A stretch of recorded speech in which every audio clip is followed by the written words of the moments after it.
আগরতলা পুর নিগম এলাকার চলমান উন্নয়নমূলক কাজ খতিয়ে দেখার কাজ অব্যাহত রয়েছে মেয়রের।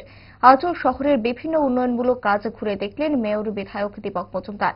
এদিন রামনগর ৮ নম্বর রাস্তায় ড্রেন সংস্কারের কাজে কিছু জটিলতার অভিযোগ চাক্ষুষ করেন মেয়র। এরপর তিনি চলে আসেন শকুন্তলা রোডে, সেখানেও ড্রেনের নির্মাণ কাজ চাক্ষুষ করেন। ঘুরে দেখেন রাজধানীর শিশু উদ্যানে নির্মীয়মান ক্যাফেটেরিয়ার কাজ। নির্মাণ কাজ ঘুরে দেখার পর সংবাদ মাধ্যমকে কি জানিয়েছেন মেয়র, দেখুন। আগরতলা শহরে মেইনলি আমরা প্রথম দিকে রামনগর বিধানসভা অন্তর্গত রামনগর ৮ নম্বর রাস্তায় পূর্ত দপ্তরের অধীনে যে কাজগুলি চলছে, ড্রেন নির্মাণ এবং রাস্তা, সেগুলি কাজ সংরক্ষণ দেখলাম। কিছুটা জায়গায় অসুবিধা ছিল, দখল করা ছিল মানুষের, তারপর সেগুলো আলোচনা করে আজকে ফাইনাল হয়ে গেছে, দখল মুক্ত করা হচ্ছে। সার্বিকভাবে কাজের অগ্রগতি সন্তোষজনক। এলাকার লোক এবং পানীয় জলের সমস্যা ছিল, আমরা ওদের ব্যবস্থা গ্রহণ করার প্রতিশ্রুতি দিয়েছি এবং সেভাবেই কাজ চলছে।